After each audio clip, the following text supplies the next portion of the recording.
So this is the financial focus section of our weekly webinar. So this is the last section of our weekly webinar. If you're just joining us for this segment, then please hit the like, subscribe, and notification buttons. We've had a big increase in subscribers over the past few months, and I really appreciate you folks for that. But hit that like, subscribe, and notification button so that you're notified as soon as these videos are launched, because this big 45-minute to 1 hour webinar, we break down and we separate the financial focus. So you get 2 videos out of here. You can watch the full weekly webinar that we just went through, or you can just pick out this financial focus. And this week's topic is market correction. Do this now. So we've had this series, this Do This Now series, where I talked about what to do if you're age 55 and preparing for retirement, 5 years from retirement. I think it went 5 years from retirement, 2 years from retirement, 1 year from retirement. But with all the market activity last week, my inspiration for this video was, well, holy cow, market correction. Do this now. So we're going to talk about what you should do in a market correction, in response and in preparation for. So let's get into it. I'm going to share my whiteboard, and you're going to see me looking down, looking at my whiteboard, and then you're going to see my little face there with it. But follow along with me here. So I'm going to share. Okay, so the first thing we want to talk about is, what is a market correction? So follow me over here. I have a definition. A market correction is when an index is down 10%. Really kind of simple. The NASDAQ is currently in correction territory, right? So the NASDAQ, as of close of business yesterday, was down 12%. And let me just say, because I said it during my webinar, but I'll say it here, I'm going to be referring to different indices, the S&P 500, the NASDAQ in particular. Any mention of any indices or any individual company is not a recommendation to buy, sell, or hold those companies or indices. And in fact, this entire segment here and an entire webinar is about education, not advice. It's very, very important that you don't get your advice from anybody on YouTube or podcasts. It's good to get education, but not advice should be specialized. It should be tailored for you, specialized for you. Okay. So market correction is when the index is down 10%. The NASDAQ is in correction territory. As I said, 12% right now as of close of business yesterday. I don't have my screens up right now, so I can't tell you where it is now. And the S&P 500 came within 10% down as of Monday. So here we are, Wednesday, 2 days ago. Now, just so you know, a bear market is when an index is down 20%. So a market correction is down 10%, and a bear market is down 20%. So, we're overdue for a few things, and we're overdue for a correction for sure, and we're overdue for a recession. And I just want to share this chart with you. So I pulled up this chart that took a look, going all the way back to 2008. So if we go all the way back to 2008, and of course, 2024, this shows market corrections and bear markets. So the pink are bear markets, and the light blue are market corrections. So follow me along here, because we see there's no pattern to be found, folks. You can't. Don't be looking for technical analyses where you can predict these things. What you want to see is that it just several times, even if you just went back to 2018, let's just go back there, this short period of time. We've got 1, 2, 3 corrections. Now and then one bear market, and that was 2022. A bear market here, so 2 bear markets. So 2020, so obviously COVID. You can't blame everything on COVID, though. We do have bear markets, and we do have corrections for sure. But we had in this period of time since 2018, 1, 2, 3 corrections, and 1, 2 bear markets. So these happen, and you have to prepare yourself for it. Okay. Let's bring me back. Now we know what a market correction is. An index down 10%. So what should you do in these situations? So I don't know. Our phones were very quiet last week, and I appreciate that. Our clients don't panic. And I believe that's because they know that our investment decisions are driven by our plan. They also know that we have a strong investment foundation, and we're going to talk about that. We constantly make adjustments, and you should do that too, but perhaps not in response to a market correction. You should really be set up for this. So the first thing that you should be doing is reviewing your plan. So you might just say, oh, geez, Mark, you're a broken record about reviewing your plan. But you must review your plan. You should review your plan on a regular basis, and there's nothing wrong with reviewing it when things are challenging. So the reason that you want to have things, review things on a regular basis is that so you're not reacting.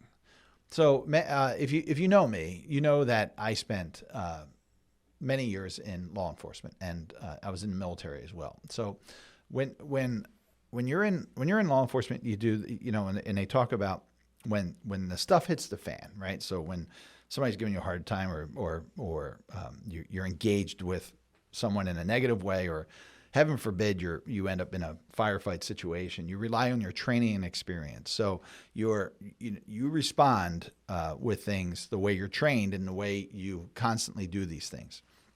So that's maybe an exaggerated way of explaining the benefit of having these reviews and reviewing your plan, and not just letting that thing sit on the shelf. Because if you're having these discussions every year, you understand what could potentially happen in a market correction or in a bear market, and you see how your investments are lined up per your plan to offset these things, or to prepare for these things, to give you that strong foundation.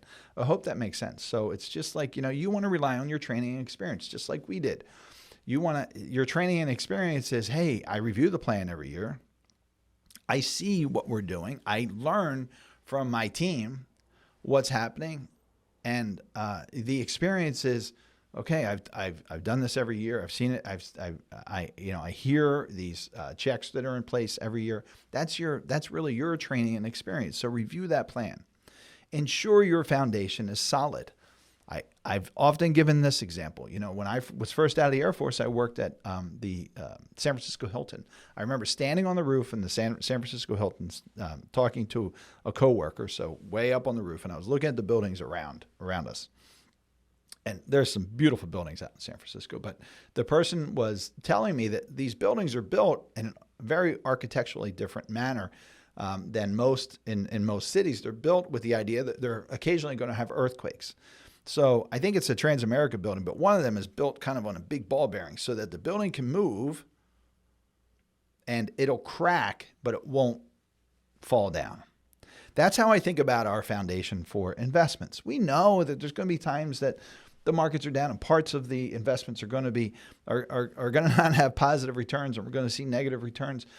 And that's going to crack not our foundation, but our plan a little bit, but it shouldn't bring it down. And certainly it should allow for recovery. So you want that foundation to be solid. And I'm going to bring you over here to talk about your foundation. And this is another video. I can't go through the entire 3-pillar section here, but I have a video on this called the 3 Pillars of Investment Management. Just write this out: investment management. And this is what we follow here. And this is what, this is what I teach, and this is what we follow here.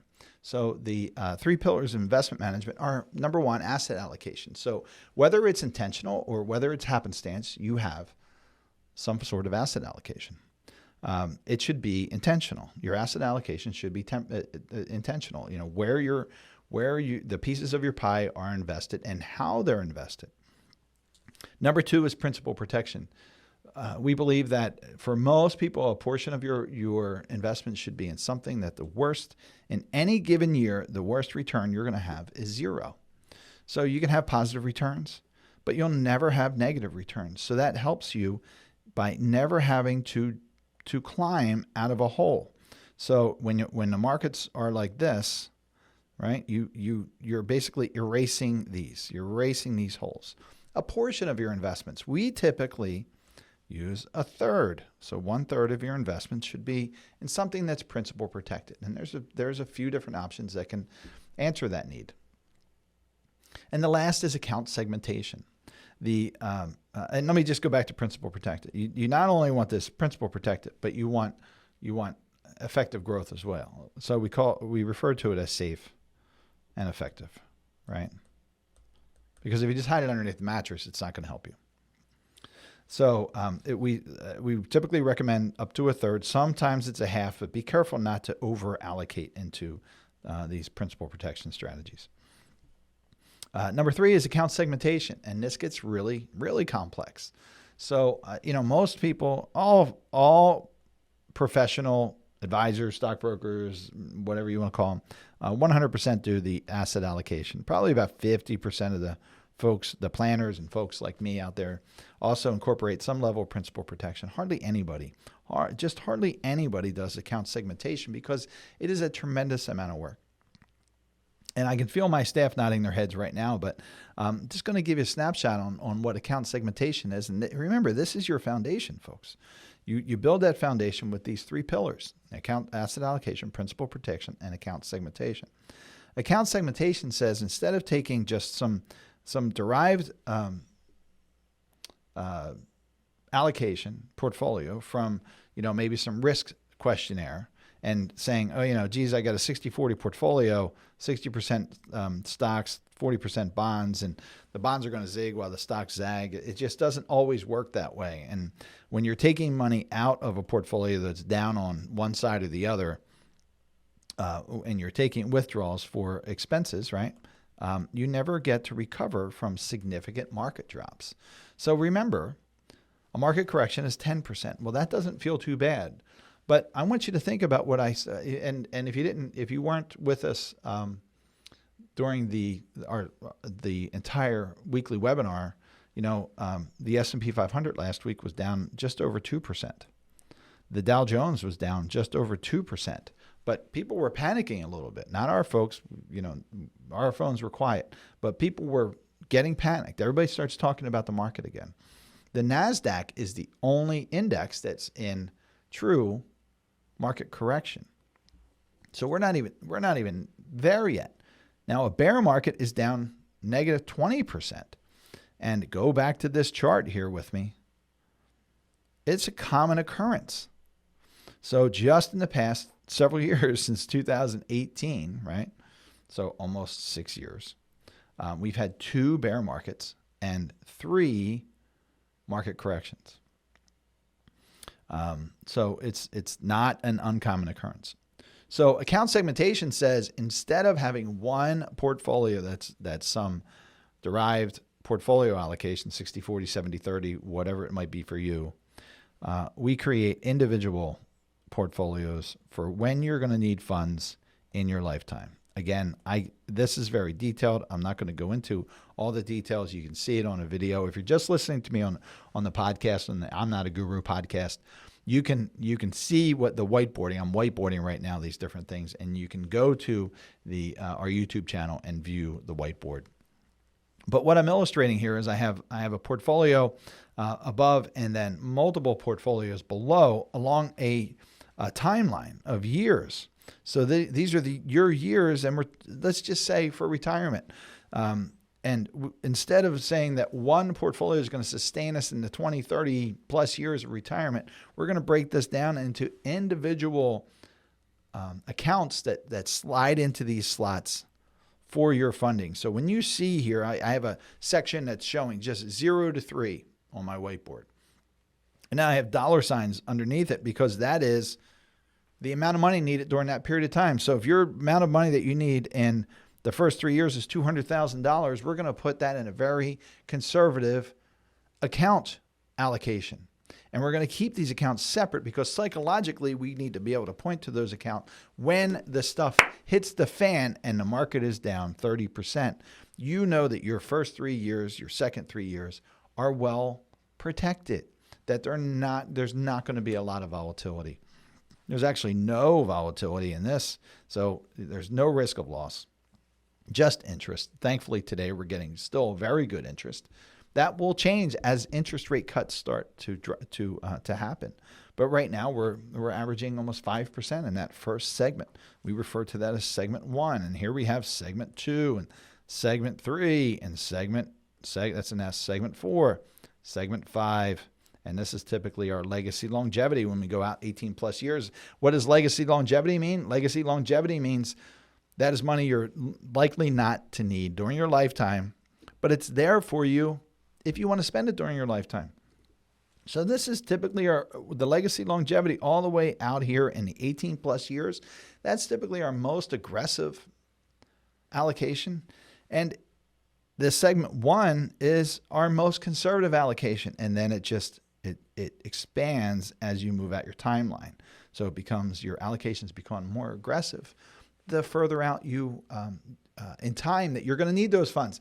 The reason that's important is because, first of all, you can't afford the wild fluctuations early in your withdrawal schedule. I'm talking to you folks who are getting ready to retire, but you also need the growth. Inflation is going to be with us for the rest of our lives.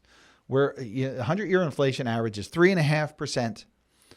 We've been really jaded by the low inflation we've had. So really just count on 3.5%. That's a really good place to start. But you're going to need some growth in your investments to help overcome that inflation. And then all this, once you set it up, it all has to be adjusted all the time. And the components within these little pie charts I drew are very, very important as well. So that is really your foundation without going into too much detail, but really I invite you to do a couple things. First of all, if you have questions about this, you can reach out to us at questions@attleboroughwealth.com. If you want to schedule a 15-minute phone call with me, you can do that by hitting the link in the description and schedule that time. I'm happy to walk through this. You can also go to our YouTube channel or to our website and look for this 3 Pillars of Investment Management. And actually, it's going to be linked in this description here. So you can watch this in more detail, and I'm really fighting not to get into that detail. So build that foundation. Ensure your foundation is solid. Make adjustments. Don't sell in panic, but make adjustments where you need to. So when all this was going on last week, I went through and we have an excellent investment team reviewing portfolios, and where people are out of allocation, perhaps they have things where they have low cost basis and tax issues and things like that. I went through and looked at any adjustments we may have to make if this becomes a longer kind of issue. And we may make some adjustments in clients' portfolios. We have a strong foundation, but there are some outliers out there for like I said, tax reasons and things like that we may have to make an adjustments. But plan you want to have those adjustments identified. Like, I'm going to make this adjustment in this case. You don't want to be reactive to these unless you're completely out of whack, unless you're just so over allocated to something and it's we've seen a lot of tech that's fallen out. And, I've had a lot of people over the past year saying, I don't want to sell this stock because it's just so high. And I know they wish they would have made a change. So you've got to make these adjustments, but don't do it out of panic. Don't do it out of fear. Do it for the right reason. Have a plan for that, and have it track your financial plan. Consider options for protection. So there's a lot of things today that will buffer downside of your loss. There are things that will offer you principal protection. As I said, I believe that should be part of a good investment strategy. It all depends on what your needs are. Everything is very individual, of course, but consider options for protection on some level, whether it's principal protection or buffered strategy. And then monitor and adjust periodically. Don't wait until the next shockwave. If you review your investments, and let me step back for a second. I'm going to write down here statements, because I have a little bit of a pet peeve that I'm going to share with you. Other financial advisors say this thing all the time to their clients. Just don't open your statements right now. Don't open your statements right now, so you're not going to worry about it. That is the craziest thing. Open your statements and be aware of what the effect is, and ask questions if you're not sure why you're experiencing these drops. It is easier for a financial advisor to say, hey, don't open those statements, because then their phones are going to ring less. That is not why our phones weren't ringing in panic last week. Open your statements. Pay attention to it. This is your money. It's your responsibility. We are stewards of helping you, for sure, but it is ultimately your responsibility. And you should be knowledgeable you don't have to be expert, but you should be knowledgeable about what's going on in your overall picture, at least. So open those statements and review those statements. Monitor and adjust periodically. Don't just wait for the next shock. Don't just wait for the next whatever. Have your strategy. Do your annual reviews, your periodic reviews for, hey, we're checking in.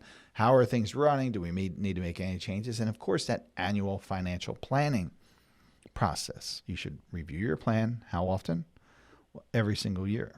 So monitor and adjust periodically. Folks, these are the things you should be doing in a market correction. These are the things that you should be doing to prepare for potentially a bull market, or a bear market. These are the things that you should be doing anyway. So don't do them in reaction. Just do them to be good at managing your financial life, right? These are good practices to have in your financial life. Maybe you're the type of person that runs right alongside and works aside your financial planner or financial advisor. Maybe you do it all yourself, or maybe you're the person that just says, I have a good financial planning team, financial advisory team, and I let them take care of everything for me. Whatever your method is, it's fine, but just be the best you can on it. Be educated, be aware, open those statements, be aware of that. And you should be doing these things anyway. Review your plan. Ensure your foundation is solid. Make adjustments, consider options for protection, and monitor and adjust periodically. So these are not just things you should be doing during a market correction or a bear market. You should be doing them on an ongoing basis. So make sure you're doing that. All right, that is our webinar for today. I hope this was helpful. I hope you enjoyed it, and I hope I see you next week. That's it, folks. Take care. Bye-bye.